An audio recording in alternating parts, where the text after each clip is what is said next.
शेब अबी तालिब के बाद बीबी खदीजतुल कुबरा सलामुल्लाह अलैहा की रहलत हो गई। रसूल अल्लाह और आले रसूल का लोग मक्के में मजाक उड़ाया करते थे, तो वैसे ही मक्के के काफिरों ने ये चाहा कि जो मोहम्मद सल्लल्लाहु अलैहि वसल्लम की बेटी है, हम उसको अपनी शादी में बुलाएं। मोहम्मद की बेटी के पास तो वैसे ही फटे पुराने कपड़े होते हैं, वो ही पहन के आएगी और हम अपने आप को दुनियावी दौलत से आरास्ता करके और फिर कहेंगे कि ये देखो नबी की बेटी, इसका बाबा गली गली नबूवत का दावा करता फिरता है और उसकी बेटी के पास पहनने के लिए अच्छे कपड़े तक नहीं, और फिर मिलके हंस के उनका मजाक उड़ाएंगे। बस इस इरादे के साथ जब वो कुफ्फार की औरतें बीबी फातिमा ज़हरा सलामुल्लाह अलैहा के पास आईं और कहा, हम ये चाहते हैं कि कल जो हमारे घर में शादी है उसमें आप आएं। बीबी फातिमा ज़हरा ने कहा, मैं कोई भी काम अपने बाबा से बगैर पूछे नहीं करती, मैं अपने बाबा से पूछूंगी,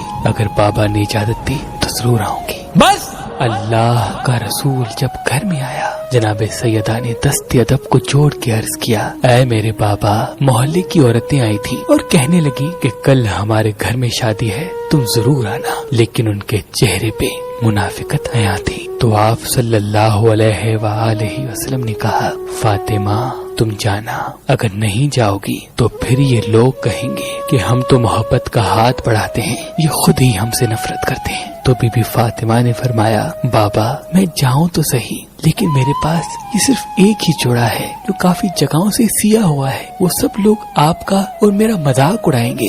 बस इतना कहना था तो अल्लाह के हुक्म से जिब्रील अलैहिस्सलाम जन्नत से जन्नती लिबास लेके हाजिर हुआ और अर्ज करने लगा, या रसूल अल्लाह, अल्लाह का हुक्म है कि आप अपनी बेटी को ये लिबास नायत करें और कहें कि अल्लाह अपने नेक बंदों को रुस्वा नहीं करता।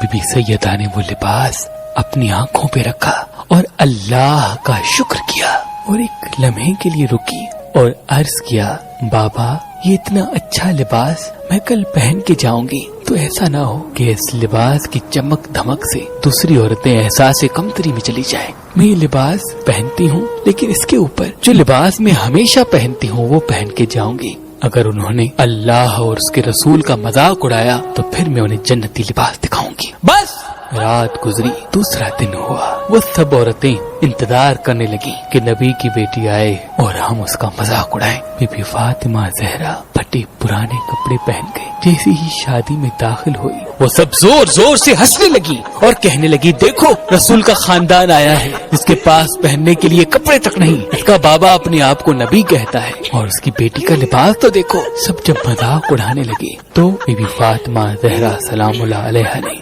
अपना वो जन्नती लिबास जो अल्लाह के रसूल के तरफ अल्लाह ने भेजा था वो पहन लिया। तो बस उस लिबास का नूर और सैयदा फातिमा ज़हरा सलामुल्लाह अलैहा का नूर जब उन लोगों ने देखा तो वो दंग रह गए, सबका मुंह खुला का खुला रह गया। उन्होंने आज से पहले ना इतना अच्छा लिबास देखा था और ना ही इतनी खूबसूरत औरत। ये चर्चा आम हो गया। दुल्हन ने पूछा कि इतना घर में शोर क्यों है? सबने कहा, अल्लाह के रसूल मोहम्मद सल्लल्लाहु अलैहि वसल्लम की बेटी आई है और उनके चेहरे और लिबास में इतना नूर है कि सब देख के हैरान हो गए और बातें कर रहे हैं। दुल्हन ने कहा कि मैं भी देखूंगी। जैसे ही दुल्हन करीब आए और जैसे ही जनाब सैयदा की ज़ियारत करे तो वो बीबी पाक के चेहरे के नूर को देख के गिर जाती है और वहीं मर जाती है। तो बस अफरा तफरी हो गए, सब यहाँ वहाँ भागने लगे कि दुल्हन मर गई, ये क्या हुआ? तो मुनाफिकीन ये एक दूसरे से बात करने लगी, देखो मोहम्मद की बेटी आई और उसकी वजह से हमारी दुल्हन मर गई।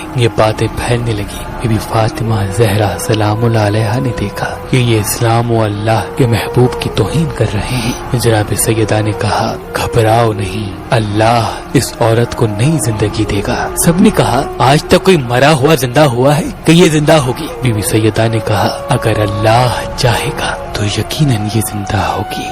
मैं अपने अल्लाह से दुआ करती हूँ, देखना ये औरत जिंदा हो जाएगी। सबने कहा, ठीक है, अगर वाकई ये औरत जिंदा हो गई तो हम तेरे बाबा को अल्लाह का रसूल मानेंगे और तस्लीम करेंगे कि आपका दीन सच्चा है। तो बस बीबी सैयदा उस औरत के करीब आई और दुआ के लिए हाथ बुलंद किया और कहा, ऐ अल्लाह تجھے واسطہ ہے میرے بابا محمد صلی اللہ علیہ وآلہ وسلم کا، تجھے واسطہ ہے اس محمد کی عزت کا، اس تیری بندی کو زندگی بخش دے۔